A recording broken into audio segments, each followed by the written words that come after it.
Hey everybody, hope you're doing well today. Today we're going to start our 211 journey with chapter 17, the endocrine system. Let's kind of think back to where we left Bio 210, and that was with the nervous system. And so now we are going to start talking about the other major control system in the body, which is the endocrine system. So don't forget, last semester we talked about the nervous system using neurotransmitters and releasing them into synapses. They bind to receptors on their target cells, and when they bind to these receptors, they're going to start new responses on their target cells. They're going to stimulate, they're going to inhibit these target cells, be it a muscle, be it another neuron, be it an organ or a gland. So very similar to that, the endocrine system is going to use, instead of neurotransmitters, they're going to use hormones. And instead of releasing them into synapses, they're going to release these hormones into the bloodstream. And so instead of being a little bit more direct, because that's what the nervous system is, it's more direct, it's keeping that chemical directly in that synapse. But here in the endocrine system, it's releasing it into the bloodstream, and any tissue, any cell in the body that has a receptor for that hormone will bind that hormone. And so it's a little more spread out. It can affect more of the body. So the endocrine system is very similar because it uses a chemical messenger.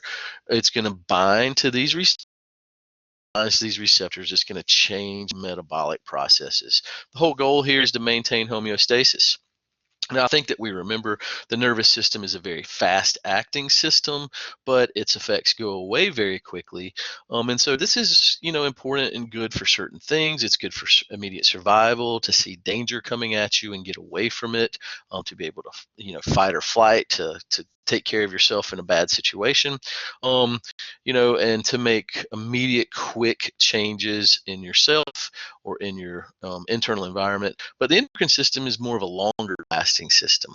So instead of very quick actions like a reflex, for example, where you just kind of start to step on attack and you pull your foot back, the endocrine system is going to control things for more of an entire lifetime. So for example here, the endocrine system is a perfect example is going to be reproduction. Not the acts of reproduction, but the reproductive system. The ability to reproduce is a lifetime kind of regulation. People become reproductively active at puberty, and they remain reproductively active until men is death and women is menopause. So we're talking many, many decades that this activity has got to be maintained. And so the reproduction system and those steroids is a perfect example of what the hormones are doing and what the endocrine system is doing. It's maintaining these long-term regulations, things that are going to last almost a lifetime. Okay, so things that we need to keep balanced, again, that homeostasis for more of the entire lifetime. Now, the endocrine system composed of glands throughout the body, and these glands are going to create these hormones. Now, let's don't forget that endocrine glands, again, that's a type of epithelial tissue, and so we're going to be dealing mainly with these cuboidal epithelium, and we are going to use those Golgi apparatus with that ER to make a secretion, and that secretion is going to be a hormone, right? And so this is going to be released through that process we talked about last semester, exocytosis, and then we're going to release it into the bloodstream. So again, there's kind of four parts to the definition of a hormone. It is a chemical messenger. It is created in one tissue or organ. It uses the bloodstream, and it affects another tissue or organ downstream. So again, kind of one component is chemical messenger. Second one, created in one tissue organ. Third one, uses bloodstream. Fourth one, it affects another tissue or organ. Now, again, how is it going to affect it? It affects it by binding to these target cells. And again, a target cell is any cell with a specific receptor. So again, each hormone is going to have a receptor, and these receptors now a little bit different compared to the nervous system. Now these receptors can be either on the outside of the cell, kind of like they were with the nervous system, or they can now be found on the inside of the cell. And if you have the ability to go inside of the cell and bind to these intracellular receptors, then you're going to have a little bit more of a superpower. You're going to have a little bit more of an ability to have more direct control. If you can get in and bind to the nucleus instead of binding to the outside and trying to get the nucleus to do its job for you, then you're going to have more power. You're going to have more of an effect. So that leads me back up here. Let's talk about these hormones, and that there are two main groups of hormones. There are fat-based, there are lipid-based or fat-based. These are usually referred to as our steroids. And then there are water-soluble or protein-based, amino acid or proteins. Now, in our textbook, they like to refer to them as the steroids, the biological amines, and then the proteins or the peptides. But traditionally, we always say that it's the lipids, the amino acids, and the proteins, just because that's the main organic molecules that they're made out of. Now, again, we see that there's going to be a difference. The steroids are going to be fat soluble, and the other two, the protein-based, the amino acid, and the proteins, these groups are going to be water soluble. So now these are going to give these hormones completely different abilities. And that is going to allow them to enter the cell and bind to those intracellular receptors, or maybe even stay longer in circulation because they can bind to other kind of transport molecules in the bloodstream. So we're going to find out these lipid soluble.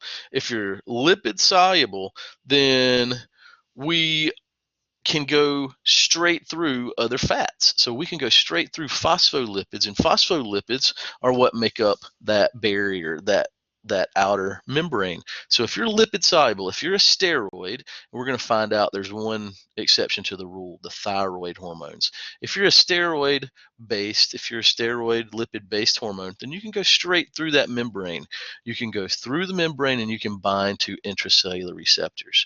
If you're a steroid, you can also attach to a carrier in the bloodstream. So it's like you get to ride on a bus when everybody else is running down the middle of the road, getting hit by the buses, right?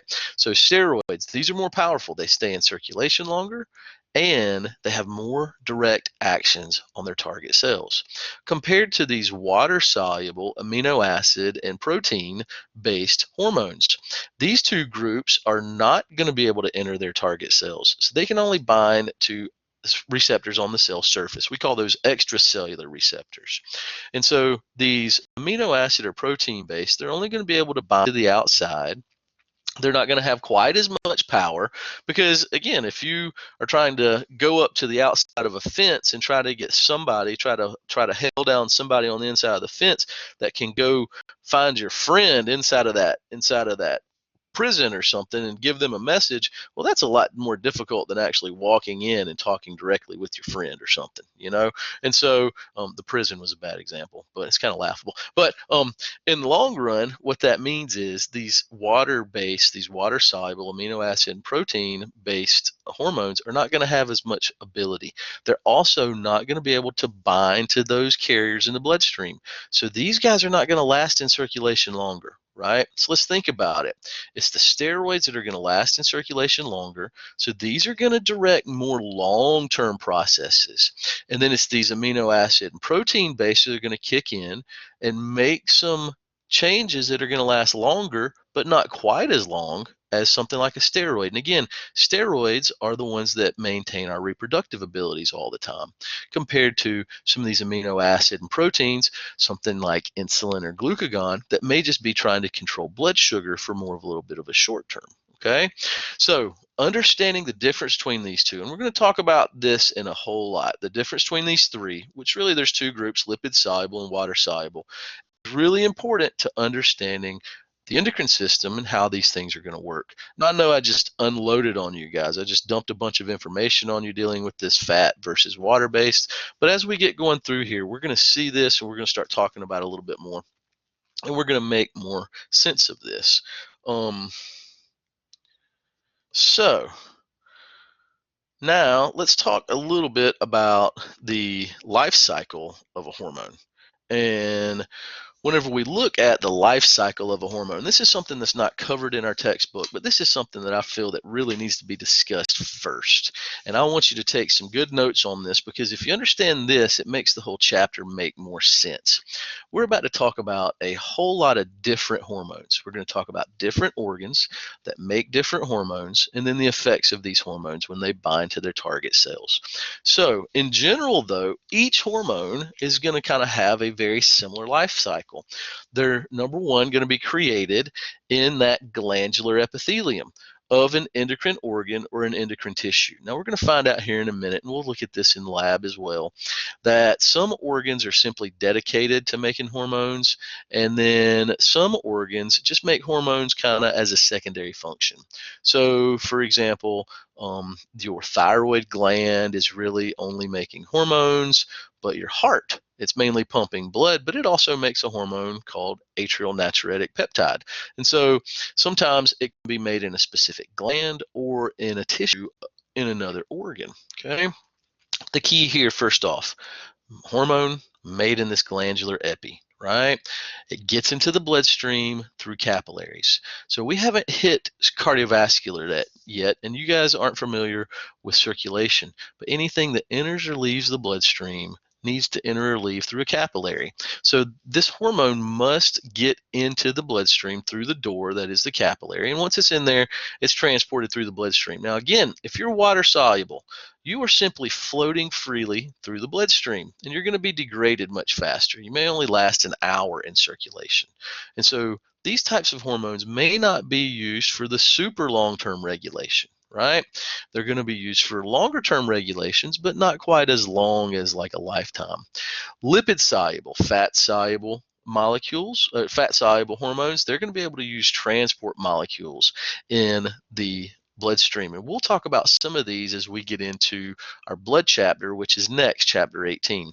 So some of these transport globulins are going to be able to bind the steroids or the lipid solubles, and they're going to remain in circulation longer. Now, as they float through the bloodstream, eventually they're going to reach every capillary in the body pretty much. And so as they reach these capillaries, the fluid in the blood exits along with these hormones. And if there's a target cell, if there is a tissue or an organ with a group of cells that have receptors on it, then it's going to bind to it. And if not, then it's just going to go back into the bloodstream and go look for another target cell. And so it binds to receptors on its target cell. When it binds to its receptors, it's going to cause its response. We're going to change metabolism. Now, again, there's a difference between the water soluble, the amino acid and the protein group, and the lipid soluble, the steroid group. Water solubles can only bind to the outside. Again, they're not going to have quite as strong of an effect compared to the lipid solubles, which can enter the cell freely, bind to the intracellular receptors, and then have more direct, more powerful types of responses. Now, after it's done its job, it becomes inactivated. And so the first way that a hormone is inactivated is it binds to its target, it does its function, and it's just broken down. We're probably going to recycle those components, reuse those components to rebuild that hormone again in the body. But if it doesn't bind to its target cell, there are other ways that it can be destroyed. And here's two other ways that I want you to be familiar with. It can be broken down in the bloodstream. There's enzymes, there's other things that can do damage to it in the bloodstream. And so it could just destroy this enzyme, destroy this hormone in the bloodstream, but with some sort of catalyst or with some sort of, even physical kind of reaction that can kind of break that apart. It could also enter the liver and be broken down. The liver, we haven't really learned this yet, but the liver is really kind of the reset button for your blood. So as blood enters the liver, no matter what's in it, the liver always wants it to be balanced as it leaves the liver. And so the liver wants to remove these hormones because some of these are not supposed to stay in circulation forever. So the liver is going to remove them and inactivate them. So again, here's kind of this hormone life cycle, and I think this helps you to kind of get a full grasp on what's happening. It's made in one organ. We use capillaries, transport it in the bloodstream, hops out at capillaries, binds to receptors on the targets, and then it does its job, and then it becomes inactivated. Now, here's something that we've already covered, this nervous system versus endocrine system. So this is kind of giving us some commonalities between the two. Both are going to release chemical messengers. They like to call them ligands. I'm not a big fan of that word. You can use that word. But I just like to use the word chemical messenger, right? So they both use chemical messengers. They're both going to bind to receptors, and binding to the receptors is going to make a change in the target cell. We've kind of hit that. But there are some differences, right? Hormones use the bloodstream, not synapses. They cause bigger metabolic changes in target cells. Endocrine causes major changes in our target cells. Instead of simply moving a muscle, which is what a lot of the nervous system controlled, now we're going to be controlling what the body is doing and how it is doing it. And so we're going to start doing much more metabolic changes. The nervous system targets very specific cells. The endocrine system, hormones can target any cell in the body with a receptor. And so this is kind of how hormones can also have negative effects in the body. If you have too much or too little, it's not just going to affect the target tissue, it can affect other tissues in the entire body. Again, they're going to have longer reaction times, more widespread effects, and more longer lasting effects, right? So those are things that we've already discussed. And here, again, is going to be a nice little table in the textbook if you'd like to take a look and do some of those comparisons. I'm not really focusing on this for the test, but I want you to draw from the knowledge that you have in the nervous system to be able to compare and to move forward with new information. Okay, here again is another image kind of visually showing you, here's that neuron, here's our synapses, neurotransmitters, and our target cells. Here's our endocrine cells that are making the hormone into the bloodstream, and they're going to use the bloodstream to eventually get back out and affect those target cells. Now, let's go through some general functions of the endocrine system, and then we will start to look at some of the different glands and organs and kind of what they do. First off, general functions of the endocrine system. As I mentioned, we're talking long-term maintenance of homeostasis, right? But one of the key things that we are trying to keep balanced is our blood. If we can balance out our blood, because blood is transporting and communicating basically with all the rest of the tissues in the body, then it can balance the rest of those tissues. And so maintaining two things in blood is important. What's in it? The composition. So what is dissolved? What is the blood carrying? But also how much, right? If you have too much or too little blood, then that's not a good thing. It puts a strain on the heart if you have too much. You don't have enough, well, you're not going to keep your tissues active and their cells are going to start to die. So we need to have the right amount, and we need to have the right stuff in it. Good stuff, bad stuff, gases, all of that. Excuse me.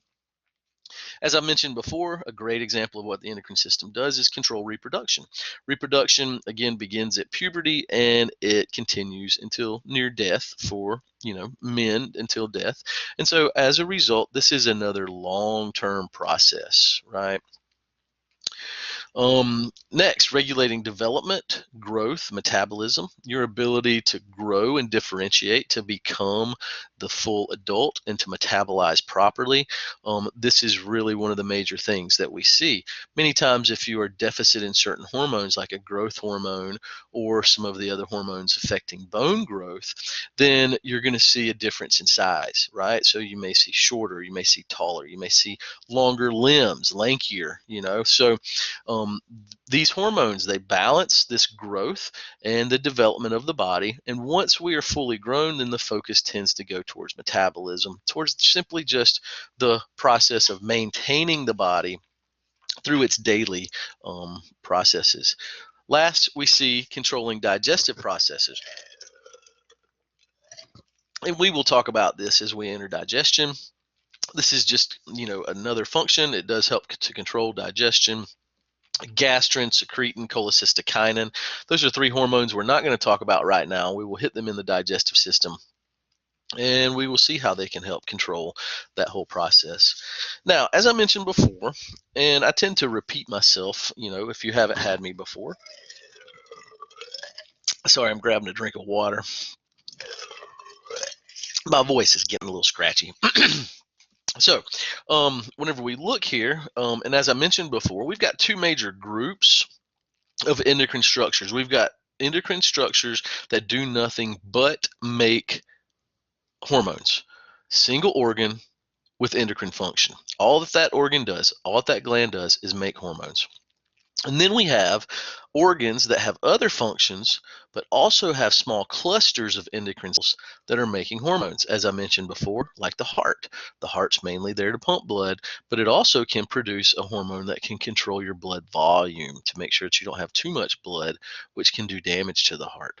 So these endocrine glands, they're going to, as we've already mentioned, they need to have a lot of blood supply, a lot of capillaries in order to get those hormones into circulation. And again, these are mainly made out of epithelial tissue, right? So any glandular tissue is epithelium.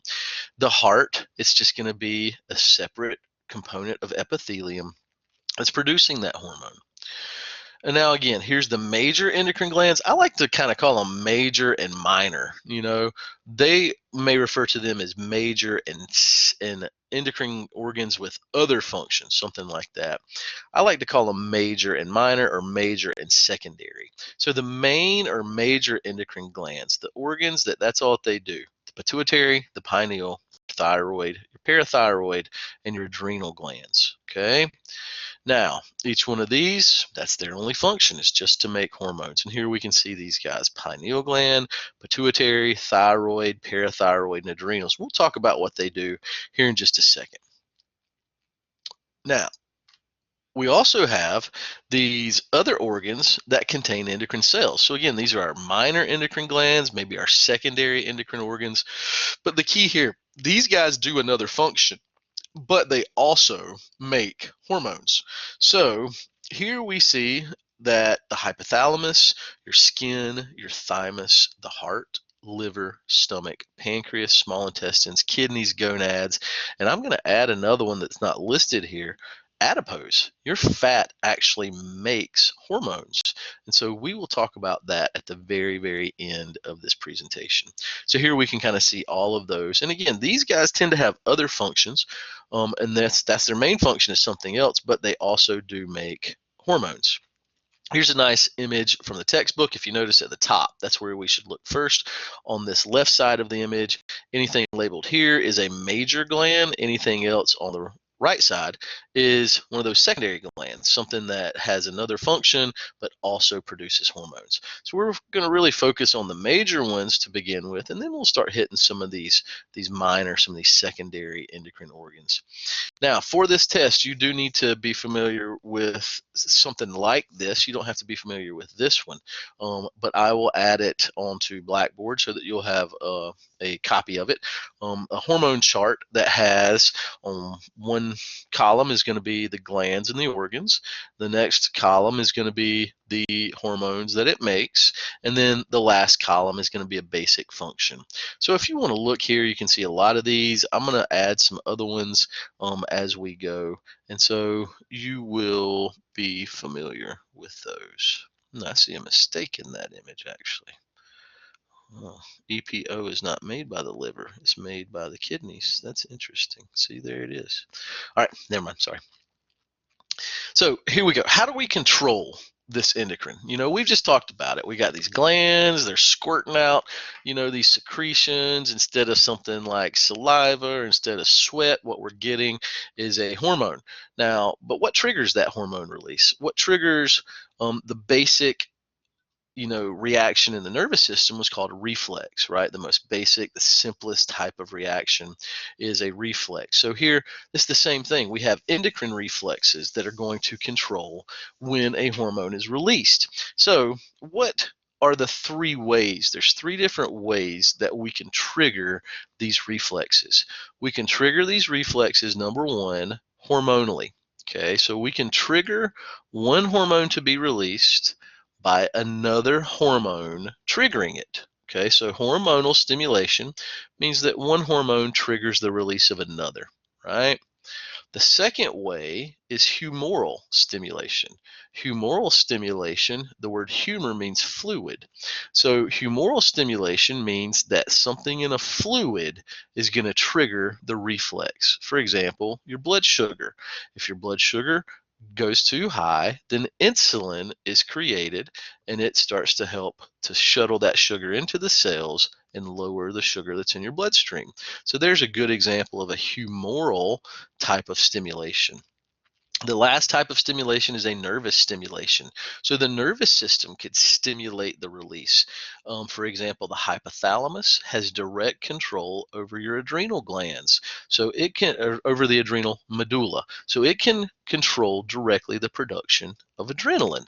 And so here, let's take a look at these one more time. Very simple though. Endocrine reflexes, this is how hormones are stimulated to be released. The first way, again, was hormonal. And whenever we look at this, sorry, I'm kind of screwy. Whenever I convert these to PDFs, a lot of times these images just kind of screw up. So I apologize for that. But you can find these images in your textbook and you can follow along. Hormonal stimulation, again, one hormone triggers the release of another. Here we have the hypothalamus, excuse me, the pituitary gland.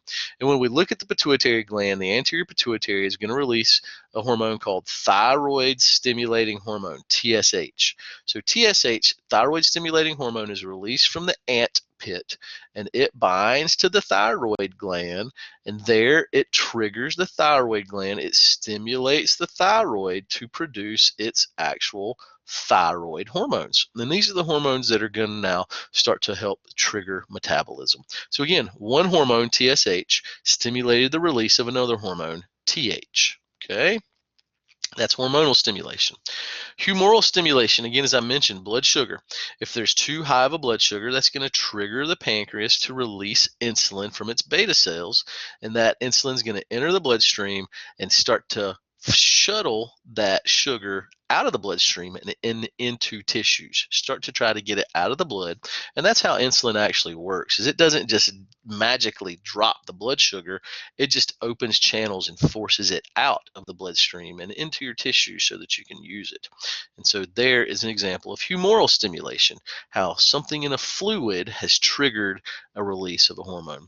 Nervous stimulation, as I mentioned here, the hypothalamus or your sympathetic nervous system can trigger the release of the adrenal glands. We can have this neurons that actually reach down. We're missing some right here out of the picture. Again, it's kind of screwed it up.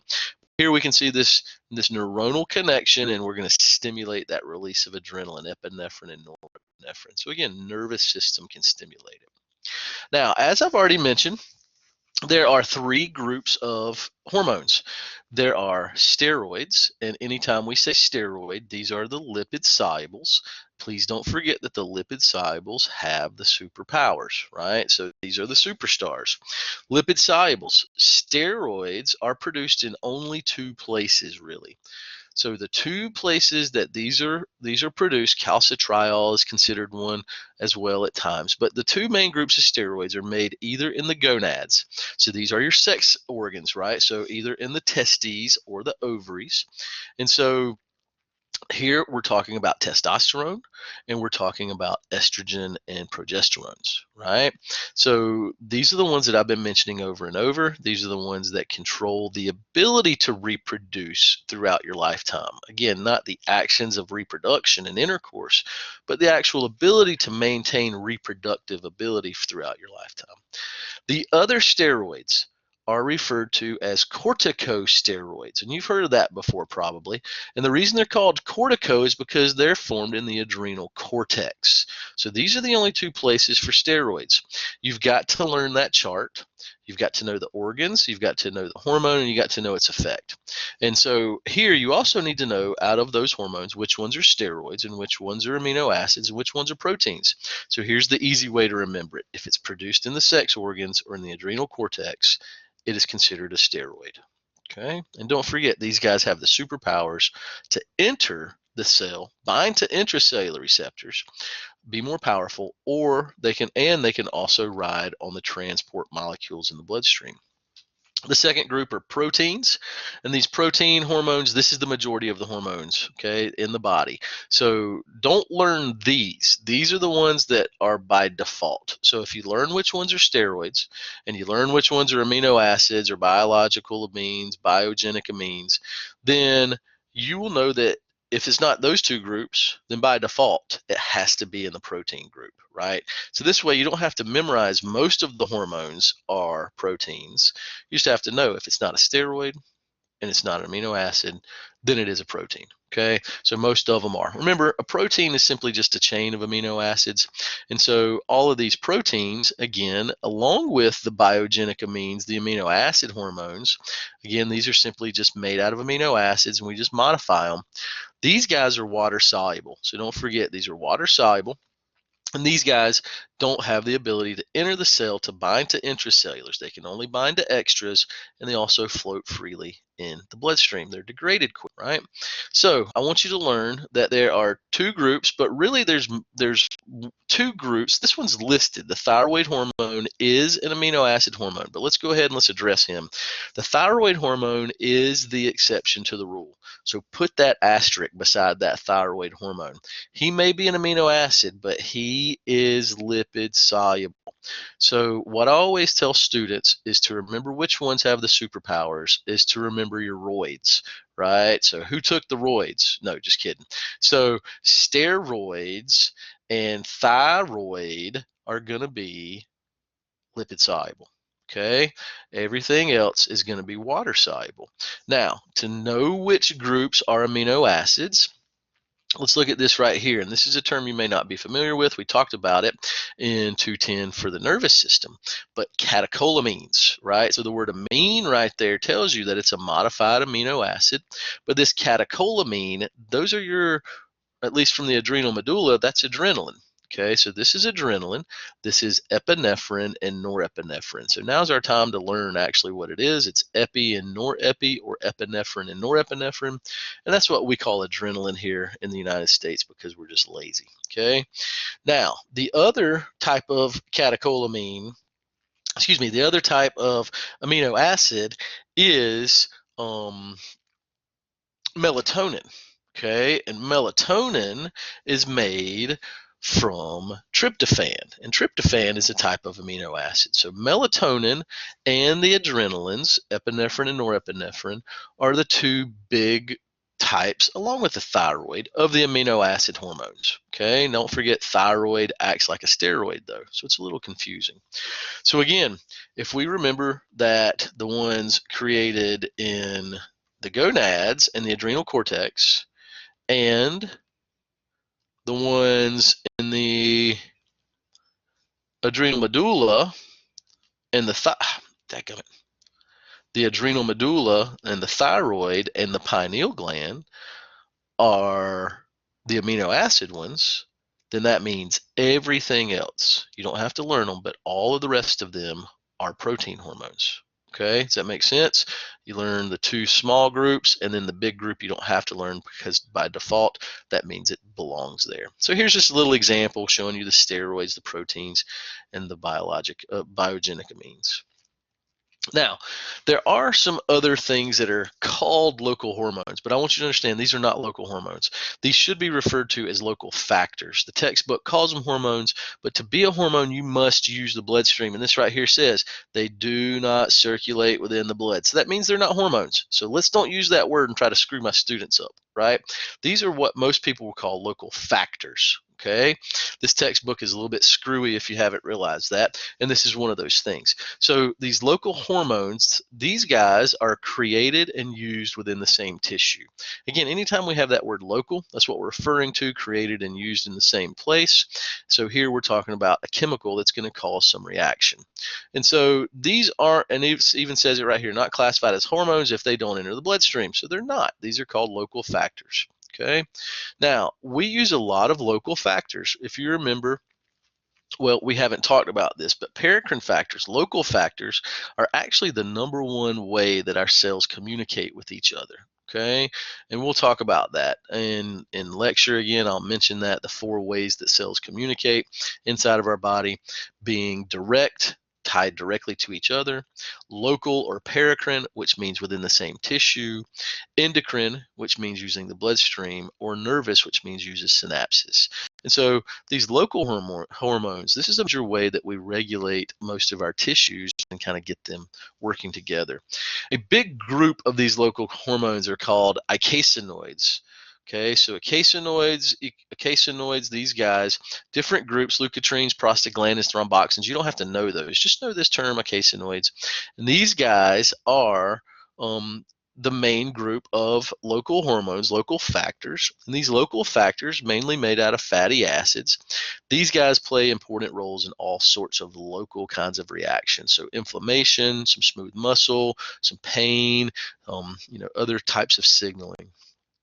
Now, let's move past those. Okay, so real quick, local hormones we're done with. We're focusing on true hormones in this chapter, not factors. Okay, if it's a factor, it's made and used in the same place. Now, transported in the blood. I've already talked about this. Your water solubles, they dissolve and they're transported inside of that water. But the lipid solubles don't dissolve. They bind to what's called a carrier molecule, a carrier protein. But this acts like a ferry. So in essence, if we think about trying to run down 85, who's going to last longer? Somebody running down the road or somebody that's inside of a bus, right? So the water solubles are running down the middle of the road, and the lipid solubles, they're riding on the bus. So these guys are going to live longer. They're going to stay in circulation longer. That's the point. Lipid solubles, because they ride on the ferries, these carrier molecules, they remain in circulation longer compared to water soluble. These guys may last 24 hours, and these guys may last 1 hour. Okay, that's just kind of a comparison. Now, if you are on those carrier proteins, this is kind of basic. You don't have to worry about this too much. Bound versus unbound. Obviously, the ones that are bound to the carrier are called bound. The ones that are free floating are called unbound. Now, it's only the unbound that can enter or leave the bloodstream. So there's always going to be some percentage of unbound lipid solubles, even that are just kind of floating freely in the bloodstream.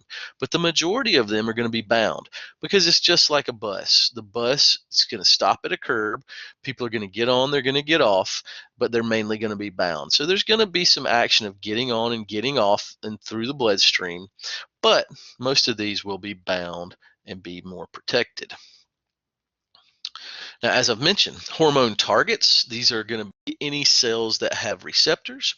And so whenever we look at these hormone targets, hormones are going to contact every tissue in the body as they flow through the bloodstream, but it's only going to interact with the target cells. And so these target cells, again, are any cell that have a receptor, but we've got 4 locations for receptors. So let's go ahead and let's list them. Okay, the first location is where the water solubles like to bind, and that's the extracellular receptors. So the water solubles are going to bind at the extracellular receptors. The problem is that now they have to get somebody on the inside to do their job for them. And so it's always better to do a job. If you want it done right, do it yourself. And so now having to rely on another type of molecule to do their work for them is going to kind of not give them as much ability. It's going to limit their abilities. So the water solubles, again, the protein and amino acid, they can only bind to number 1, the extracellular receptors.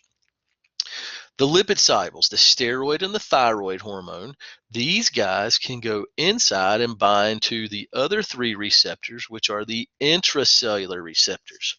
The first receptor that it can bind to is the nucleus. So this is number 2 in our list of 4. Number 1 was extracellular. Number 2 is the nucleus. And if it binds to the nucleus, it's going to change what DNA is doing. That is freaking powerful, right? To turn the DNA on, to turn it off, to make new proteins, to not make proteins. Well, there's your AMP right there. We can control so much metabolism by controlling that nucleus. The third site for receptors is on the mitochondria. So if we're going to trigger that nucleus, we probably need to trigger that mitochondria to make more energy. If we're going to be making more proteins, we probably need more energy to make those proteins. So many times these go hand in hand. Nucleus, number 2, mitochondria, number 3, to get more energy. Number 4 is in the cytoplasm. Sometimes there are receptors floating in the cytoplasm. What this is for is simply just for storage. For after that receptor has been bound, and it's been used, now we can have some that's bound in the cytoplasm. I'm sorry, now that hormone, we've already used one hormone, it's bound to a receptor and it's been used up. Now we have some stored in the cytoplasm that we can bump off that storage in the cytoplasm and bind it to that nucleus or bind it to that mitochondria and keep those major actions going for a longer period of time, right? Longer lasting actions. So let's talk about that. We'll talk about them all 4 again. Extracellulars, number 1. Nucleus, number 2. Mitochondria, number 3. And number 4 was cytoplasm. So let's look. First, let's focus on these lipid solubles that can get inside. So the intracellular receptors, again, cytosol or cytoplasm, remember that's for storage. Nucleus, that's to adjust what the DNA is doing. And they didn't list it, but make sure that you list mitochondria. And that's to change what energy is doing, right? So now we have major control of this cell. Again, my images are kind of blanked out and missing some of this, but you can see here in the blood, we've got these carrier proteins here. This little piece of candy corn is what it looks like. This is the hormone. It is bound at this point. It's going to hop off and become unbound, and then it can leave through a capillary, enters the cell. There's the cell membrane. Here it's binding in the cytoplasm, so it's just in storage. But whenever it's needed, it can be bumped off, and we can send that into the nucleus. And here in the nucleus, we can trigger that DNA to start making a new protein out here at that ribosome. Okay. Now, if you're water soluble, right? So if you're one of the amino acid or the protein based, then you can't get inside. And so what you can do is you become the first messenger. You become the first messenger. You go to the outside of the cell and you bind to a receptor. Now, what that does is it triggers a change on the inside. Whatever changes on the inside, whatever chemical, whatever messenger on the inside is activated and starts to do the job is called the second messenger.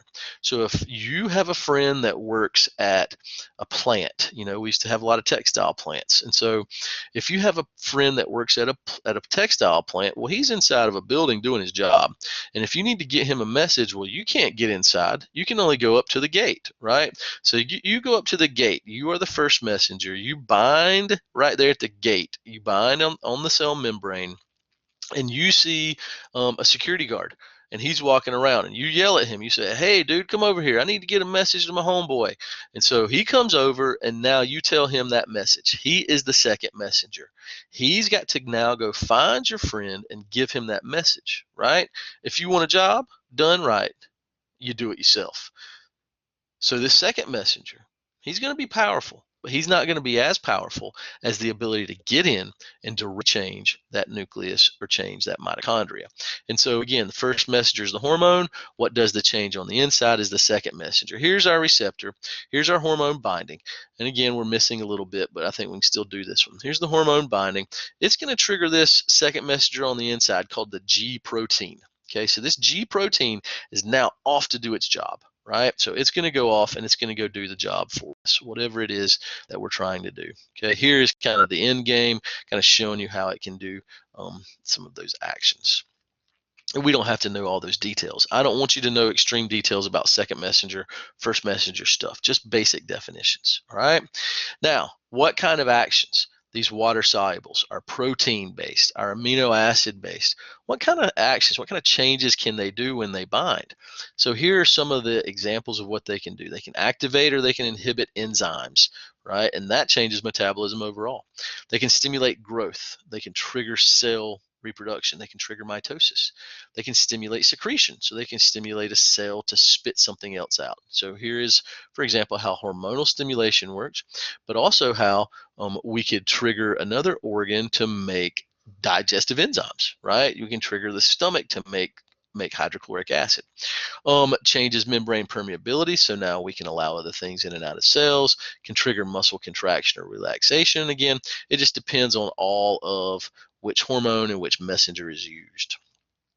Now, whenever we have these target cells, sometimes we have, or all the time, really, we have more than one hormone binding at the same time. If we've got one hormone in the bloodstream, we've probably got more than one. So that means we're going to have a multitude of hormones floating. And if they can bind to a receptor, they will. So that means more than one hormone, more than one type of hormone is going to be binding at different receptors on the same cell. So we're going to have interactions between these hormones, kind of like how we had those EPSPs and IPSPs for the nervous system. Now we're going to have similar interactions, right? So here's a few interactions that we're going to mention just very quickly, nothing too in depth. Synergistic, you know what that means. Synergy means that you work well together, right? If you have good synergy with somebody, you work well together. So synergistic interactions means that they help each other. They reinforce each other's activities. Permissive is another type. Permissive, it just gives permission. One gives permission to the other to do its job. Okay, so one gives permission. Here, to me, a good example is TSH gave permission for TH to be released. They're going to use a different example, but I like that one. You know, permission. Think about one allowing the other one to do its job. And the third type of interaction is antagonistic. So we know what this means. To antagonize somebody means to be against them, right? So antagonistic means that you have an opposing effect. This is perfectly demonstrated with insulin and glucagon. Insulin is going to decrease the amount of glucose that's in your bloodstream, while glucagon is going to do the opposite. It's going to increase it. So whenever you haven't eaten for 8 hours, then glucagon kicks in and you're in a state of physiological fasting. So that's truly what fasting is when you haven't eaten for 8 hours and glucagon is now in action. Okay, that's sometimes referred to as the fasting hormone. Okay, doesn't really have anything to do with religion. It's a physiological state, and many people have tried to use that physiological state to attain a religious state. Okay, so don't let that confuse you. Here you can kind of see some of these interactions demonstrated in this image. If you'd like to see that, please check it out in your textbook. All right, now let's get to the nitty gritty. Let's flow through this as quickly as we can. We have gotten through the first, and usually that was probably the first day or so. A lot of times I'll go through the pineal gland, but that's usually the first day or so of lecture, so that should probably have taken us about an hour and something. And now we've got another hour or so to go to finish this up. And whenever we're looking at this, we're going to cover all of the major glands in the body. So first off, let's look at the pineal gland. It is called the pineal gland because it was named after a pine cone. It looks like a pine cone. And so it's not the pineal gland. I'll hear people say that, but it's the pineal gland. So the pineal gland, don't forget, it's towards the back of the diencephalon. Back here, here's the thalamus, and here is the hypothalamus. There's Elvis Chicken's beak, and there's Elvis Chicken's eyeball. And don't forget, corpus callosum makes Elvis Chicken's hairdo. So if you don't see it yet, there's his beak, baby. There's his eyeball, and there's his bouffant hair, baby. So right over here in the back, underneath his hair, right there is the pineal gland. So this joker, it receives information. It receives action potentials from your eyeballs. So the optic nerve branches before it registers in the occipital lobe, right? In that cortex, right? In that occipital cortex, that's where that visual cortex is located, and that's where vision registers. On the way back there, some of it splits off and it innervates the pineal gland. So this is actually a third eye considered physiologically, and it senses light in a different way. It takes light from the eyes and it triggers different reactions than images. When we see light, the pineal gland is not stimulated. But when we don't see light, when there's more darkness in our vision, then the pineal gland is stimulated, and it's stimulated to produce melatonin. Melatonin is, as it builds up, makes you drowsy. So more melatonin in your body makes you drowsy, and that's what makes us diurnal instead of nocturnal. That's what makes us come out during the day instead of during the night, is that this melatonin kicks in during the night and it puts us to sleep, makes us drowsy, right? Now, melatonin also has other functions. Melatonin is a antioxidant in our body. So melatonin can bind up excuse me, what's called free radicals. And a free radical is any chemical that can cause an unwanted reaction. So melatonin can bind up some of these bad chemicals floating in the body so that they're not going to cause those reactions. And that's a good thing. That's really what an antioxidant does, is it binds up these bad chemicals. Melatonin is also involved with helping to limit the ability of reproduction until puberty. And so we don't really talk about that much, but right here it says involved in regulating the system. This is pre-puberty, and melatonin helps to kind of suppress and inhibit reproduction actions until those sex hormones start to be produced. So again, pineal gland, melatonin. Sometimes you'll hear the term circadian rhythms, circa dia, around the day, right? So it's what wakes you up and puts you to sleep. If you're having trouble sleeping, if your kid's having trouble sleeping and they have a night light, well, you got to turn that night light out. If you want to sleep later in the morning, well, you probably need to put some blackout curtains on your windows so that you can block that light. Because even with our eyes closed, our eyes can still sense that light, and when light starts to come in, it starts to wake us up. And so this melatonin is a lot more powerful than you think. Taking melatonin is not really a good thing. You can start to, it's kind of like taking testosterone, right? If you start to inject testosterone, then your testicles actually start to shrink and they stop producing testosterone. That's a bad thing. So the pineal gland can also start to decline its ability to make melatonin if you artificially augment it. So if you take a supplement that has melatonin in it to try to sleep, and then you stop taking that supplement, well, your pineal gland is not going to make enough of that melatonin for a while, and so you're going to go through some very sleepless nights because you have tricked your body, and you really shouldn't have. So my brother did that with his kids. His kids wouldn't go to sleep. He was feeding them big amounts of melatonin, and then finally they got used to it, and he took them off of it. And one of my nieces actually stayed up for like almost 3 days. She stayed up for a full night, and then she almost stayed up the second night again because she just could not sleep, because her hormones were so out of whack. So it's not really advised to do that. Hypothalamus, pituitary gland. Here's where we really should have started. The pineal is an important gland, but it's just kind of this random gland to start with. I don't know why they picked that one, but we really should have started with the hypothalamus, because the hypothalamus, I want you to know, is the main control center for the endocrine system. It is not the master gland. The pituitary gland is the master gland. What I mean by that is the pituitary gland is going to control most of the other glands. But who controls the pituitary is the hypothalamus. So the hypothalamus is the control center of endocrine, and the pituitary is the master gland. This is the general of the army, and this is the president that can kind of control that general. And so the hypothalamus is in control, and he is in control by partially controlling the pituitary gland. Now, it does other things. So let's talk about that. First off, the hypothalamus, let's list this. The hypothalamus controls the endocrine system 3 different ways.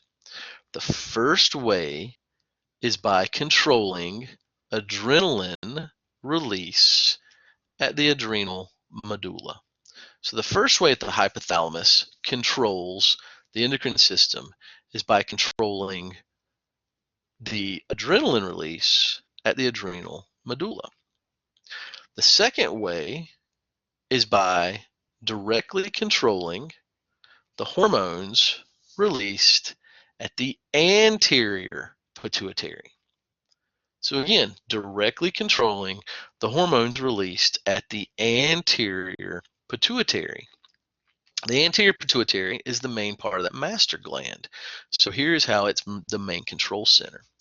The third way that it is in control of the endocrine system is by releasing hormones itself. It makes hormones, but it releases them at another place. It releases its hormones at the posterior pituitary. So the third way is to release hormones at the post-pit. ADH and oxytocin are actually hypothalamic hormones, but they're released at the posterior pituitary, so we consider them to be hormones of the posterior pituitary as well. So it's kind of crazy, okay? So the hypothalamus has those 3 ways that it's really controlling the entire endocrine system And then we're going to talk about this pituitary. So hypothalamus influences and controls many or most of these. Direct control over that pituitary gland, indirect control over many other organs. So he is the control system. Again, Elvis Chicken's beak is the hypothalamus. Okay. Now, as I mentioned, from the posterior pituitary, these are released at the posterior pituitary, but they're actually synthesized in the hypothalamus. So they're made there, and then they're sent, they're just transported down to the posterior pituitary. You need to know, here's the two hormones of the post-pit, and they're actually made by the hypothalamus. Oxytocin. Oxytocin stimulates smooth muscle contractions. So oxytocin stimulates labor contractions. And so very important to allow natural oxytocin to do its job, because that fake oxytocin, Pitocin, that they induce labor with actually triggers different muscles of contractions. It's not conducive for labor. It's just kind of squeezing the baby out instead of easing the baby out. That's not the way you want to do it. So oxytocin, very important for labor contractions. Antidiuretic hormone, ADH. Antidiuretic hormone. If you take a diuretic, that means you're going to go to the bathroom, right? So you're going to go pee. If you take an antidiuretic, that means you're not going to pee. So what ADH does is it conserves water in the body. It keeps water in. Instead of urinating, it makes you want to keep that water inside your body. So it's important for hydration. Keeps the water in your bloodstream in the long run. Now, again, these guys are created in the hypothalamus and they're passed down, released at the posterior pituitary. Now, at the anterior pituitary, we're going to have several hormones that are released, but I want you to understand how this works. And unfortunately, we don't really have a slide showing this. Let me see if I've got one somewhere else. Unfortunately, I don't see a slide anywhere with this. Okay, I'll demonstrate it here in just a minute on our last picture whenever we're finished with the anterior pituitary and we're about to move on to the thyroid gland. So here, the anterior pituitary is controlled by the hypothalamus, and I want you to know it's controlled by something called the hypophyseal portal system. Hypophyseal, H-Y-P-O, P-H-Y-S-E-A-L, hypophyseal portal, P-O-R-T-A-L, portal system. Now, a portal system, you need to understand that a portal system doesn't follow regular circulation patterns. So our regular circulation patterns is you leave the heart through an artery, you become capillaries for exchange, and then you come back to the heart through a vein.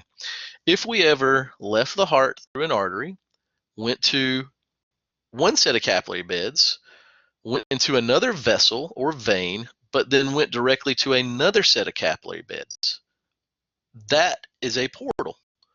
So to connect two sets of capillary beds direct, instead of having to go back through the vein to the heart and the artery again and back to another capillary bed, to connect one capillary bed directly to capillary bed 2, that's what's called a portal system. And so this hypophyseal portal system connects capillary bed 1 is in the hypothalamus. So it can produce some hormones that it releases into capillary bed, and all of it comes out at capillary bed 2 in the anterior pituitary. So instead of the hypothalamus releasing hormones and they binding to any possible tissue in the body, it goes directly to the ant pit, and it only binds at the ant pit. So this hypophyseal portal system, this is how the hypothalamus directly controls the anterior pituitary. Okay, now the hypothalamus, for each hormone that the pit makes, the hypothalamus is going to make a releasing and an inhibiting hormone. So again, for each hormone the anterior pituitary makes, the hypothalamus creates a releasing hormone. If the hypothalamus makes this and puts it in that hypophyseal portal system, then this will trigger the anterior pituitary to make that hormone. Here is another type of that hormonal stimulation, one hormone triggering another one. So this is kind of like TSH triggering TH, but now this is a little bit before it. So in order to trigger TSH, we have a thyroid stimulating hormone, releasing hormone that's made by the hypothalamus. It puts that into the hypophyseal portal system. It binds at the ant pit, and now the ant pit makes its TSH. So the releasing hormone for each of those hormones triggers it to be made, and the inhibiting hormone triggers it to not be made, right? So this is how the hypothalamus can control the ant pit by controlling each hormone it makes individually with a releasing hormone and an inhibiting hormone. So again, hypothalamus wants it to be made, it releases the releasing hormone. If it doesn't want it to be made, it releases the inhibiting hormone. Okay, and then that triggers the ant pit. Here's some of those listed. I'm not going to go through these. You don't need to know these. These are ones that we're just going to are made. We're going to move on to the anterior pituitary, and let's talk about the components, or let's talk about these different hormones of the ant pit. Now, these are tropic. I know that looks like tropic, and I'm sure most of us would rather be in Costa Rica right now, but tropic hormones. This means to stimulate. So anytime you see that tropin or tropic, that means to stimulate. The gonadotropic hormone. Well, that's going to stimulate the gonads, right? So all of these tend to be stimulating hormones. The first is TSH that I've mentioned, thyroid stimulating hormone. Well, this is pretty simple. This is going to stimulate the thyroid gland, and it's going to make its thyroid hormone. So TSH stimulates thyroid gland. Prolactin. Pro means before. If you didn't know, that prefix means before. Lactin, of course, referring to milk. So before milk. So this hormone is what creates milk. So it regulates mammary growth and development, but it also regulates breast milk production. So prolactin makes the milk, but it doesn't release it. It's going to need oxytocin to help release it. So many times if you see this milk production, you'll see prolactin is involved with breast milk production, and oxytocin is involved with milk let down, in quotes, right? So let down means the actual release of the milk from the breast. So prolactin just means to make it, and then the oxytocin actually squirts, right? Stimulates the smooth muscle to force that to kind of squirt that milk out of those glands. Now, the next two have to do with reproduction, FSH and LH. Now, these are really described based on female function. Follicles are in the female ovaries, and if you don't know this, which you probably shouldn't already unless you've got some prior knowledge, the follicles in the female ovaries is where the eggs are developing. So if you have a follicle stimulating hormone, this is going to stimulate egg production. Okay. Now in males, there's no eggs, so this is going to stimulate sperm production. Stimulates the same kind of thing, right? The same sex cell, except for the male to be produced. Luteinizing hormone, LH, again, really kind of defined for the female. Luteinizing hormone triggers ovulation. So luteinizing hormone is what causes the secondary oocyte to be released from the ovary, and that is the process of ovulation. Now in males, because there is nothing like that, luteinizing hormone triggers the release of testosterone. And we will talk about these once we get to reproduction in our last chapter as well. ACTH, adrenocorticotropic hormone. Let's break it down. Tropic, we know we're stimulating. Where are we stimulating? The adrenal gland. What? The adrenal cortex. So this is going to trigger the adrenal cortex, and this is where we make those corticosteroids. So the ACTH triggers the adrenal cortex and therefore triggers that eventual production of those corticosteroids. Growth hormone, also called HGH, human growth hormone, right? Because some people were injecting other animals' growth hormones, so they had to be more specific. And so HGH is human growth hormone. It stimulates overall cell growth and division. It affects most of our body. So growth hormone, very important for proper development of the skeletal and muscular system. If you don't have proper amounts of growth hormone during development, then you're going to be shorter and you may not have as much muscular development or the ability to develop those muscles. Definitely not a good thing. Okay, last one, MSH, melanocyte stimulating hormone. This one does have the ability to stimulate melanocytes, and melanocytes are what make melanin, which is our skin pigment. Now, these aren't usually active in humans, okay? They're only active during disease times, or mamas, pregnant mamas, are more active. There's more MSH. And so this is maybe thought to help develop skin pigment in the baby before it's delivered, right? But it's not really used. What triggers our melanocytes, right? That's sun, that's UV radiation. And so we are triggered by something different. This is usually more active in other animals, but we do have this. You can see here, usually ceases prior to adulthood, except for in diseases, and can help distribute melanocytes in the skin. But once it's there, it doesn't really stimulate that very much. Okay, again, maybe in pregnant mamas and in diseased people and in amphibians and fish, especially. Okay, here, let me show you. If you can zoom in, if you'd like to, you can see right here's one set of capillaries, and here's another set of capillaries. So here's our portal system. Here, this is the hypothalamus, but this is still, you notice that color, that brownish color, this is still the hypothalamus. So this is where the hypothalamus makes its releasing and inhibiting hormones. It puts it into the portal vessel, into this vessel that connects to the other capillaries, and these other capillaries are in the anterior pituitary.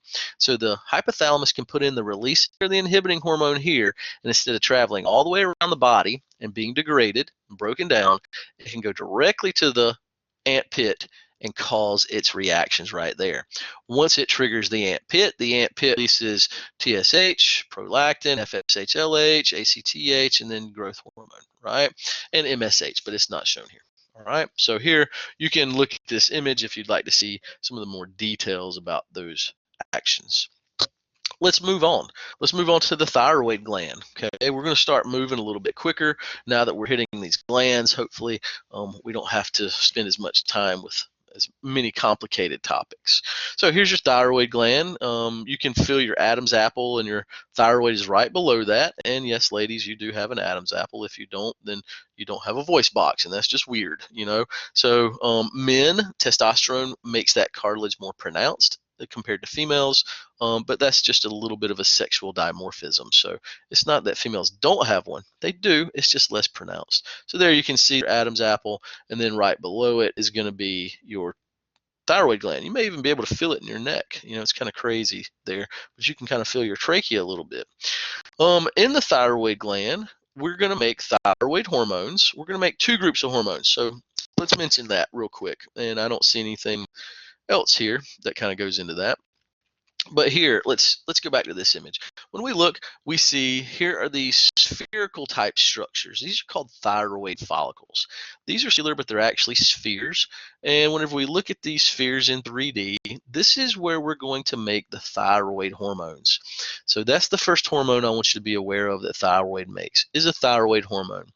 This is going to trigger metabolism in most cells of the body.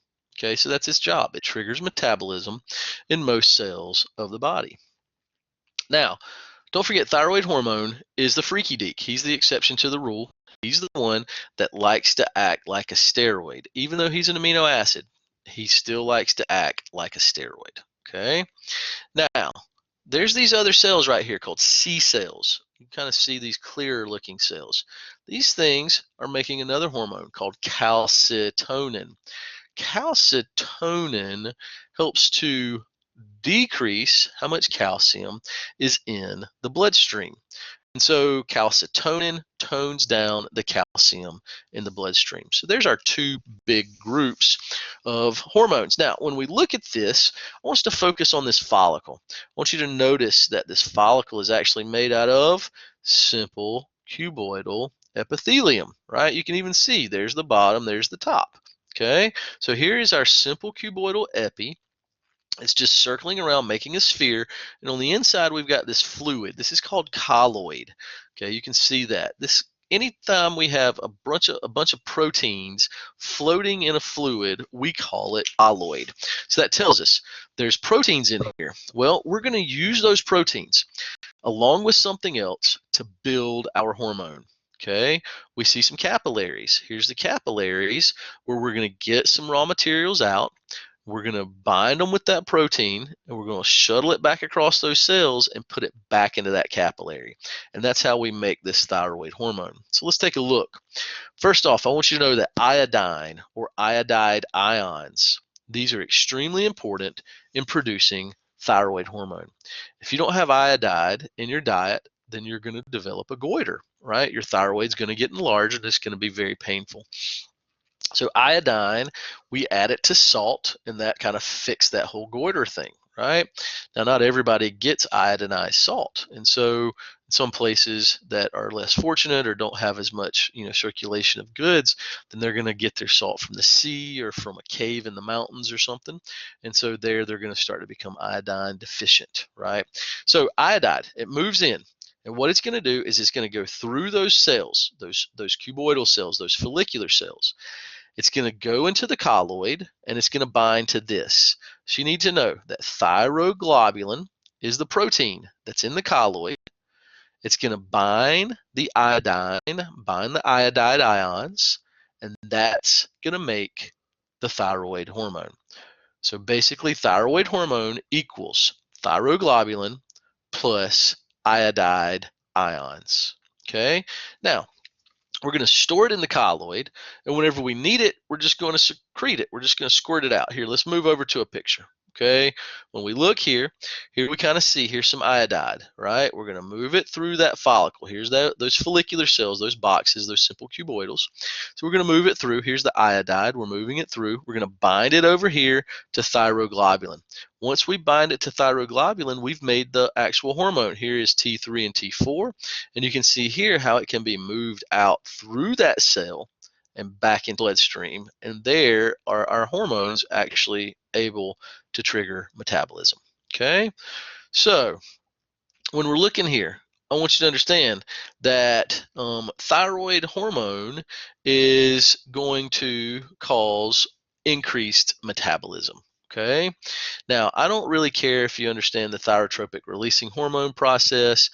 Do realize that TSH is what stimulates the thyroid hormone release, right? So from the anterior pituitary, which we learned made TSH, then that is what stimulates the release of this thyroid hormone. Now, once we release the thyroid hormone, we release two different forms. I'm going to try to say this: triiodothyronine and tetrodotyronine.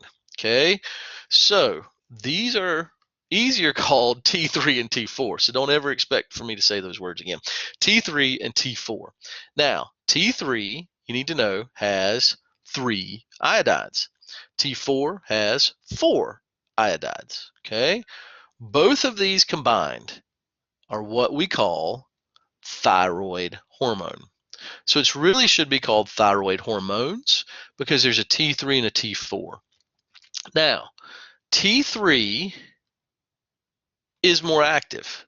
T3 is more active, but we make more T4. But we can convert T4 to T3, and both of these can actually bind at the same intracellular receptors. And so in the long run, they're kind of the same thing, right?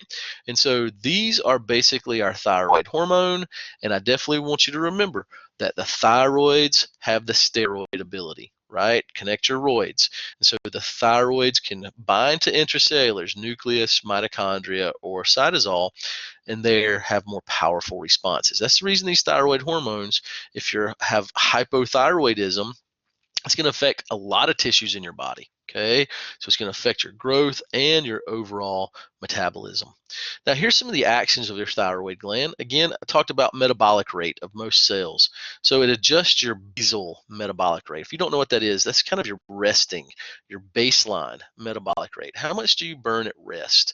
So if you can burn more at rest, then that means you're going to burn more calories overall. So if you have hyperthyroidism, you're going to be skinnier. If you have hypothyroidism, you're going to be bigger, right? And that's simply just because it changes metabolism in those cells.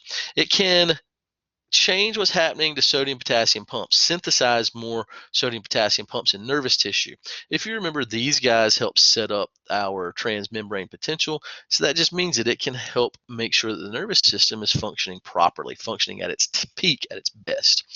It has a calorogenic effect. If you've never heard of that, calorogenic effect means that it wastes energy in order to create heat, or its actions create heat. Okay, so using the thyroid hormone can make you hotter. So if you have hyperthyroidism too much, then you may have a temperature of 100 more often than you do 98.6. Okay, you're going to stimulate increased uptake of fuel. If you're going to try to increase metabolism, you need to increase sugar. You need to increase some of those amino acids. These are the two main fuels that we use to make energy. And so we need to increase the glucose uptake because that's the main one that we burn. And then amino acids we can convert into glucose, which is a pain in the butt, but we can do that. And so here we need more fuel in order to increase that metabolism. And we're going to increase that metabolism in that mitochondria. We're going to make more energy through that respiration. We're going to add more enzymes, and we're going to get more ATP production. Okay. Now, it also stimulates other target cells to meet ATP requirements. So it helps other cells in the body to kind of make sure that they're meeting their ATP. They're adding the sugars, they're storing them, they're making them available so that we can actually create the ATP out of it. Okay. It's going to increase your respiratory rate. Of course, if you are trying to increase ATP production, you need more oxygen in and CO2 out. You're also going to need to pump more blood, right? So we're going to increase respiratory and heart rate at the same time. These are almost always linked, right? If we increase one, we increase the other. And so we're going to have to pump more to get all that oxygen around and have more metabolism. So we need to increase that heart rate and force of contraction as well. Okay, here's a little information about hyperthyroidism. I'd like for you to take a look at it. I'm not really going to discuss it. Hypothyroidism, I've kind of been hitting it a little bit. So I want you to take a look at it a little bit more. Again, hypo, not enough, so low metabolic rate. Hyper, you got increased metabolic rate, right? So that's kind of the big difference in the effects from there. Goiter, this is what I mentioned before, and there's a great picture in your textbook if you want to take a look in there. You can see that lady there, and she's taking a look at you, and she has this giant goiter on her neck. So you can find that in our chapter 17 here close to the thyroid gland, and you can kind of see that. So again, this is due to insufficient iodine, not getting enough iodine. And again, in the US, we added iodine to our table salt because people put too much salt on things. So now they add that iodine as well, and it prevents these goiters. But again, in other locations, they may not have this salt, and so they may deal with that problem more. C cells. C cells are also called parafollicular cells. Some people call them C cells because they look clear. So calcitonin is made by C cells. Remember, these are the cells that are on the outside of the follicle. These guys produce calcitonin, and don't forget, calcitonin tones down. It lessens how much calcium is in the bloodstream. Now, calcitonin is going to work with PTH. Calcitonin is going to work with parathyroid. Here's the parathyroid glands. These are on the back side. These are separate glands. But calcitonin and PTH, parathyroid hormone, right? These two are antagonists. So I want you to know that. Parathyroid hormone, or PTH, made by chief cells, these guys, this parathyroid hormone, PTH, it increases blood calcium. Calcium's super important for metabolic processes. So we may need less or we may need more, but parathyroid is going to increase how much is in the blood. Calcitonin is going to decrease how much is in the blood. Okay, so I don't have a chart made, but I would like for you to start making a chart. Okay, let's make a table. At the top, we're going to have two columns. Okay, these two columns are going to be calcitonin on one column and PTH on the other column. Now, down on the side, we're going to have 3 rows. The first row is going to be the intestines. And out beside intestines, I want you to put, that's the input. That's how we get calcium in. The middle row is going to be bones. And out beside that, I want you to put storage, because this is where we're going to store our calcium. In the last row, we're going to have kidneys. And I want you to put output beside kidneys, because this is how we're going to get rid of calcium in the body.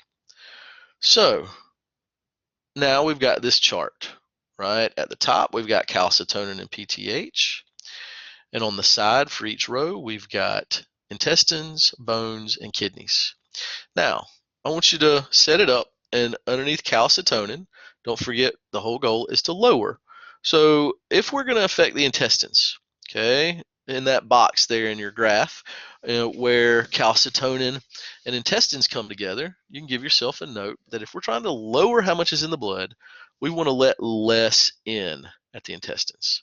So in that box, you can put less in. If we get less in, that means we've got less in the body overall. In the bones is where we store it. So if it's stored, it's not in the blood. If it's released, it's in the blood. And if we're calcitonin, we're trying to decrease how much is in the blood.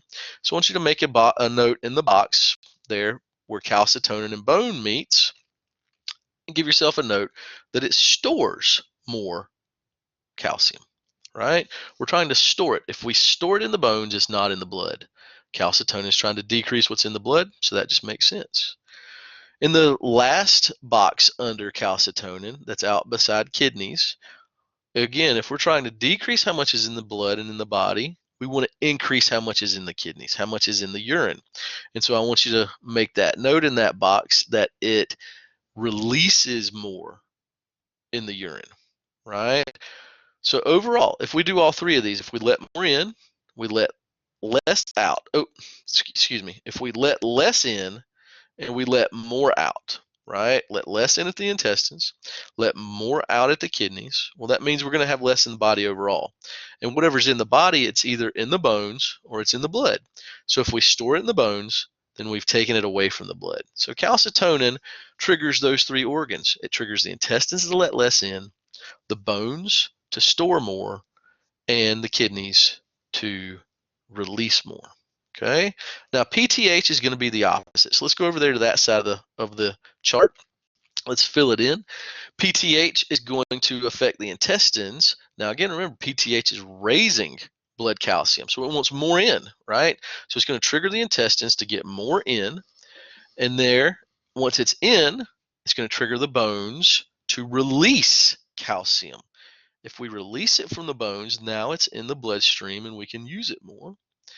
And there at the kidneys, because we're trying to increase what we have inside, at the kidneys, we're going to let less out in the urine, right? So we let less calcium out in the urine, and that means we have more calcium in the body, and that means that we have raised that level. Okay, so I want you to know that for both of these hormones, calcitonin and PTH, I want you to know that their three targets are the intestines, the bones, and the kidneys.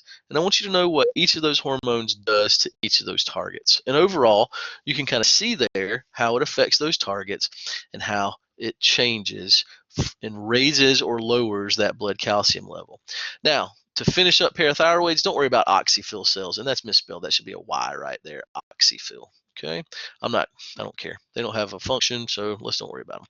Again, here are the parathyroids. They're not the thyroids. They're on the back side of the thyroid glands, and they produce a different hormone, right? They produce that PTH that helps to raise that blood calcium. Now here is our next gland, and that is the adrenal glands. The adrenal glands have two main regions. Now, I want you to pay attention to this. This image looks like bubble gum underneath your desk, right? No, that's not what we want to look at. Right here. This image, we notice that it's yellowish, right? So we know that yellow is fat. So that means the outer layer of this organ is fatty, okay? So it's going to make fat-based steroids. Again, the adrenal cortex is the outer area of the adrenal gland, and the adrenal medulla is the inner area of the adrenal gland. Okay, so inner is medulla, outer is cortex. If we say cortical, we're always talking about that cortex region, the outer region of something. Okay, now I want you to realize the adrenal cortex makes two hormones, epinephrine and norepinephrine. Okay, so adrenal cortex makes epi and norepi. Now this is what we combine and call adrenaline. Okay, so these are very stimulatory. These are guys, what they really do is they cause massive amounts of sugars and other fuel molecules to be dumped into your bloodstream, and then it forces cells, especially in the muscles and the nervous systems, to uptake that sugar and start to use it. So people think that they get super strong whenever they have an adrenaline rush. You don't, but you have the maximum ability to use your muscles. You have a whole lot of sugar available to make as much ATP and be as strong as you can be right there in those moments, right? To either fight or flight. Okay, so it's going to release that sugar, and it's going to, I call it a sugar dump. So it sugar dumps in the blood, and then after the sugar dump, we're going to uptake, and the uptake triggers those muscles and nervous system. Your nervous system kind of gets heightened, right? It's because it's got so much ATP working. And so this epi, norepi, these are what we call adrenaline, and these guys are the catecholamines again. And so these are made out of an amino acid, and these guys are, again, very stimulatory. The adrenal cortex, this is where we make those corticosteroids. Again, corticosteroids. There's a lot of these. We're only going to talk about 3 of these, though, okay? So about 25, but these are, again, corticosteroids because we're made out of fat, right? And I mentioned that the outer region of the kidneys, the cortex, is yellowish. So there we can even see that fat. Now, if we slice that open, let me go forward a little bit and see this image over here. If we slice that adrenal gland open, here is the cortex and here is the medulla. In the medulla, we're making epinephrine and norepinephrine. But in the cortex, we're going to divide it over here. We can see that there's 1, 2, 3 layers of the cortex. Each one of these zonas is going to create a different group of steroids, corticosteroids. So now let's go back and let's find out about those 3 regions and those different steroids. The zona glomerulosa is the outermost layer. So this is the layer that's closest to the capsule, the actual outside of the organ. Okay, now in here we make a group of steroids called mineralocorticoids. Now what that means is it's going to manipulate some of these minerals, manipulate some of these electrolytes. I want you to know aldosterone. Aldosterone, it regulates electrolytes. Specifically, aldosterone likes to conserve sodium. It likes to keep sodium in, and if you keep sodium in, water follows salt. Water follows sodium. And so aldosterone, it's helping with electrolytes, but it's also helping with hydration, helping with water balance. Now, aldosterone and ADH, because ADH dealt with reabsorbing water in the body, keeping it in the body. We're going to see these 2 hormones working together almost all the time. So if you hear about ADH, you're probably going to have aldosterone. If you hear about aldosterone, you're probably going to have ADH working too. Okay? So again, zona glomerulosa, aldosterone, controlling sodium and electrolytes. The middle layer is the largest, zona fasciculata. It looks like a fascicle, looks like bundles. So the zona fasciculata is where we create glucocorticoids. Glucocorticoids can manipulate glucose use by other cells. And so cortisol is the one that I want you to know. Cortisol is the main glucocorticoid that we use in our body. And corticosteroids, corticosterones, this is another group, of these glucocorticoids. So cortisol is a type of glucocorticoid. Now, what it does is it manipulates sugar, but in the process, it can adjust what some white blood cells are doing, and it can limit them from creating inflammation by limiting their sugar. And so as a result, cortisol, not only does it manipulate sugar, it's also an anti-inflammatory. The zona reticularis. The zona reticularis is the innermost region. It's right before the adrenal medulla. So this is right outside of the adrenaline production area. And this is producing gonadotropins, which is really weird. Why is it producing sex hormones? It makes small amounts of our sex hormones. Now, it makes androgen. Now, this right here is something that I haven't seen in very many textbooks. This is the only textbook I've seen it. The androgens, it makes testosterone, right? Now, in males, who cares? They're already making a bunch of testosterone. But in females, this is more important. Here it says it's converted to estrogen, but that's not what I've heard. I've always heard that some of these are converted to estrogens in males, but in females, these androgens are very important, and you need to know this. So these androgens, they remain in circulation, okay? But this is important because, number one, it stimulates red blood cell production. In females, females tend to be more anemic than males, and it's because males have testosterone, which triggers red blood cell production. Females have small amounts of these androgens here that help with that red blood cell production, okay? The next thing is muscle mass, right? So it helps build female muscle mass. Females can't build as big of muscles as males because they don't have as much testosterone naturally in their body. But again, that's testosterone is what triggers muscle metabolism. And so females have to produce it somewhere in order to get bigger, for example, if they're trying to be a bodybuilder.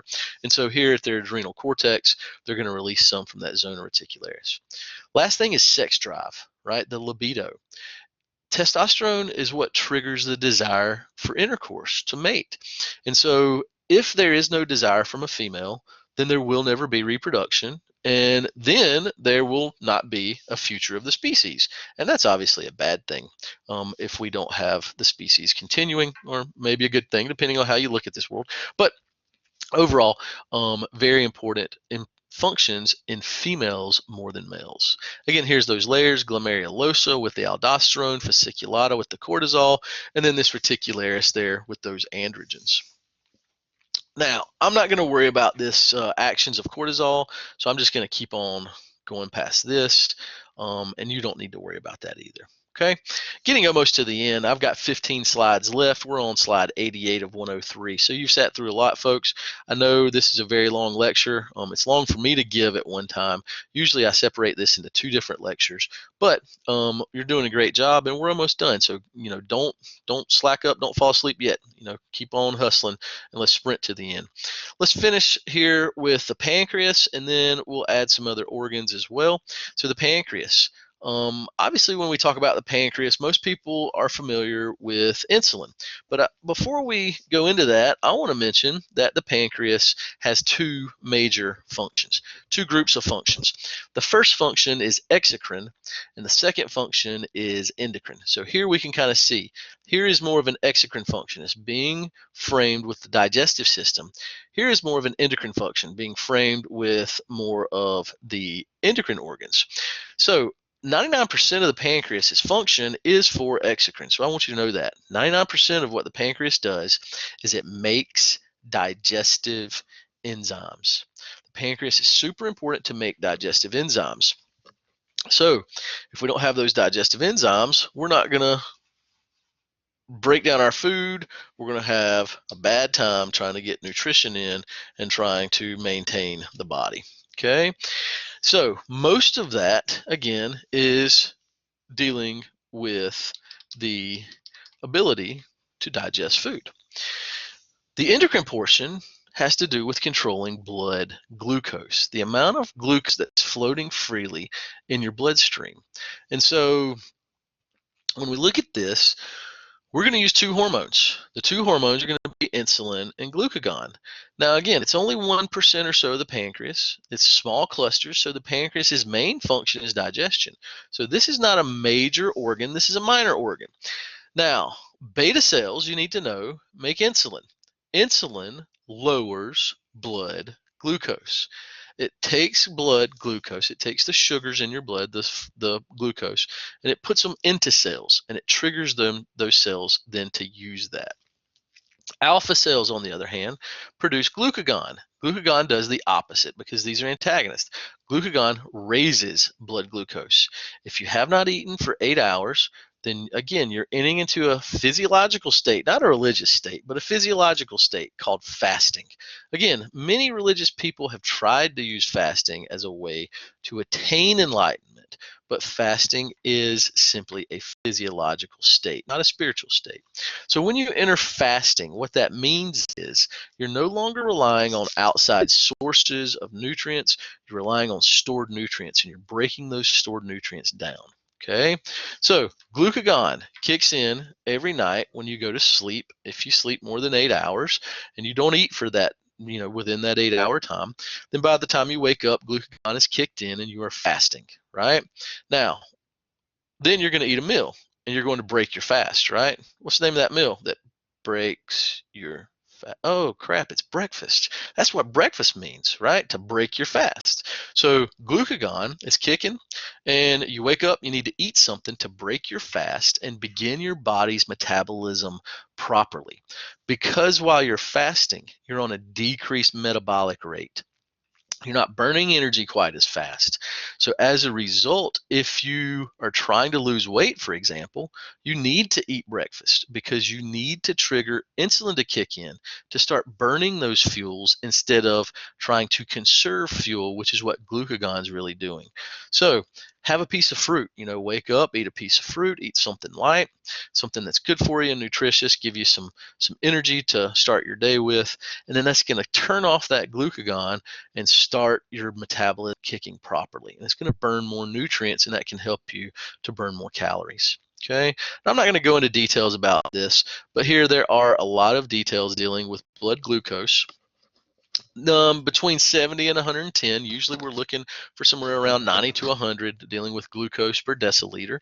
And so if it's too high, obviously we can do damage to blood vessels, to kidneys, to the eyeball. We can go blind. You can do damage to vessels in the foot, lead to amputation, so definitely not a good thing. Again, I'm going to skip through this information dealing with insulin. I'm going to skip through this information dealing with glucagon. Because it's just very, very basic. Now, let's talk real quick about diabetes. But before you start writing too much about what you think diabetes is, let's learn what diabetes actually is. Okay, so let's start with just that word, diabetes, not diabetes mellitus, but let's start with the word diabetes. So jot that down. Let's take a note. Diabetes means urine production. Okay, so that's really what diabetes means. Whenever you ask anybody, what is diabetes? They're going to tell you something about can't control your blood sugar. That's not it. Diabetes actually means urine production. Diabetes mellitus. Mellitus means honey. So what that means is you have sugar, you have honey in your urine, right? So that means that you can't control your blood glucose levels. Now, let's talk about another type of diabetes real quick before we talk about diabetes mellitus, because I didn't talk about it earlier. I want to talk about another type of diabetes, and write this one down. Take a good note real quick. Diabetes insipidus. INSIPIDUS, I think. Insipidus, something like that. Okay. Diabetes insipidus. This is a problem where you don't make enough ADH. You don't make enough antidiuretic hormone. Insipidus means too much or copious amounts. So then diabetes insipidus means too much urine, producing too much urine. If you don't have enough ADH, you urinate too much. What happens if you urinate too much? What happens when you drink beer and then you urinate? You become dehydrated, right? So diabetes insipidus is an ADH problem, not enough ADH, and it causes constant dehydration to a problem level. Not just like, man, I'm thirsty. Like there's problems with it. Okay, it's definitely not a fun kind of disorder to deal with. Diabetes mellitus, on the other hand, is what most people simply refer to as diabetes, or Wilford Brimley calls it diabetes, right? So mellitus is where you don't process the sugar properly out of the bloodstream. There tends to be chronically high levels in the bloodstream, and this usually tends to be a problem with insulin. Insulin is not functioning properly. It's not being made properly. Something's going on in this whole process dealing with insulin. So when we look at this, again, diabetes mellitus, it is the leading cause of retinal blindness, kidney failure, and non-traumatic amputation. Non-traumatic, not getting in a car wreck, not getting in an accident, but simply you just need to get your foot cut off for no reason, right? And it's because you don't take care of your blood glucose. Can also lead to heart disease and stroke. Two types of diabetes, and you've probably heard of this, type 1 versus type 2 diabetes, right? And then we'll mention gestational real quick. But type 1 diabetes is where you require daily injections of insulin. So if you require daily injections, we will refer to this also as insulin dependent diabetes, right? So insulin dependent diabetes. So this many times has an autoimmune component. Many times it can develop in younger age, and you just don't have the ability to function properly without a daily injection of insulin. Now, this is true diabetes. Okay, this is the true diabetic form. Nowadays, we have a whole lot of type 2 diabetes, and type 2 diabetes is mainly caused by obesity. Obesity is the major cause in development, and the big problem is that you are eating too much sugars, you're not getting rid of those sugars, but then adipose, I'm about to talk about this, adipose tissue actually releases a hormone that does the opposite of insulin. It tries to block insulin. So it decreases the effects of insulin, right? And so the more adipose you have, the less effective insulin is. And as you lose weight, then you start to become more effective at using that insulin. And so this is more of a voluntary type of diabetes. This is 85% or so of the diabetes in the US is a voluntary obesity induced insulin independent type 2 diabetes. Now, in this person, that can be controlled with diet and exercise, right? Maybe some medication, but you don't need daily injections. But here becomes the problem. If you don't maintain your diet properly, and if you don't exercise properly, well, you're just going to continue down this path. And there's a possibility that you could lead yourself to type 1 diabetes, to becoming insulin dependent, and that's not a good thing. So definitely, if you're pre-diabetic, you need to make sure that you start watching your diet and you start exercising more, and this will definitely put you back into a better place where you're not going to have to deal with these sorts of disorders. Gestational diabetes happens in some pregnant ladies, obviously, with the term gestational. Can cause risk to the fetus, right? Increases delivery complications, so a lot of times bed rest, other things like that. Mama has a greater chance of developing type 2 later in life as well.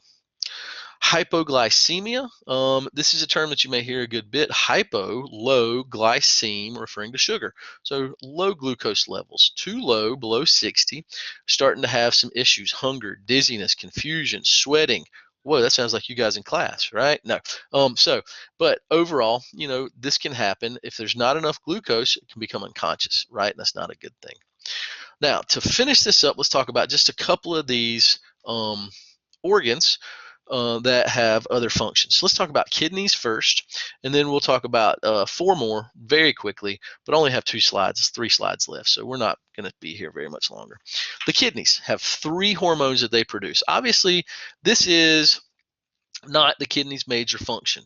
The kidneys are important for filtering blood, getting waste out of blood, but they do produce erythropoietin, EPO. Now, we haven't talked about this yet, and we'll talk about it in our next chapter, but the process called erythropoiesis, instead of poietin, put an SIS on it, that means red blood cell production. So the hormone erythropoietin is what triggers erythropoiesis. It triggers red blood cell production. Okay, so testosterone and EPO are the 2 hormones that trigger red blood cell production. And again, testosterone triggers even more EPO to be released. And that's the reason males have higher red blood cell counts than females. Okay, this is also famous for being used to cheat in endurance athletics like the Tour de France. This is what Lance Armstrong used, was testosterone and EPO, along with self-donation that we'll talk about in our next chapter. And this increased his red blood cells, so he stayed in aerobic when everybody else was hitting anaerobic. They were making lactic acid, he was still making ATP, and then he would bust their butts, right?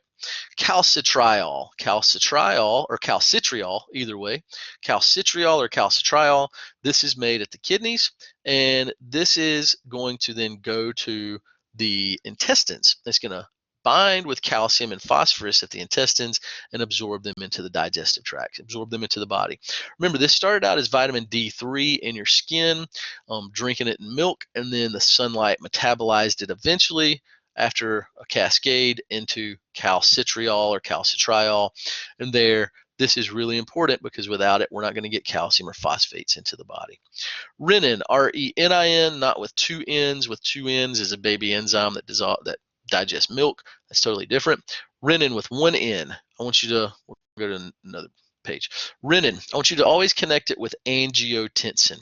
The real hormone is angiotensin 2, but renin is what triggers the production of angiotensin 2. Okay, you can read through this. We don't have to talk about this, but angiotensin, angio means vessel, tensin means more pressure, right? That's a way to think about it. So angiotensin is going to increase blood pressure, and one way it does that is by increasing blood volume. So it's going to increase thirst. It's going to stimulate more ADH and aldosterone to keep the water in. That increases volume. By increasing volume, you also increase pressure. Okay, so again, renin connected to angiotensin, especially angiotensin 2, increases blood volume and blood pressure. Finally, last slide. I know I'm tired. I know you're tired of hearing me. The heart. Okay, so the heart produces a hormone called ANP, atrial natriuretic peptide, and what this does is it responds when there's too much blood volume. So if the heart stretches, if the atria stretches, right atrium stretches, which is all the used blood's coming back from the body, if it stretches, that means we've got too much volume. So that means we need to let some volume out. So we need to inhibit thirst. We need to inhibit ADH, inhibit aldosterone. This is going to cause us to go urinate, right? So this is going to cause urination, and that's going to decrease that volume and decrease that pressure. And now we're going to go back into our homeostatic kind of norm. The thymus makes a hormone called thymosin. All I want you to know is it's involved with coordinating the immune system development, especially, but it helps to coordinate the immune system. As I mentioned, last thing we're going to cover is adipose. Adipose makes two hormones, leptin. The more adipose you have, the more leptin you have, and that should suppress your appetite.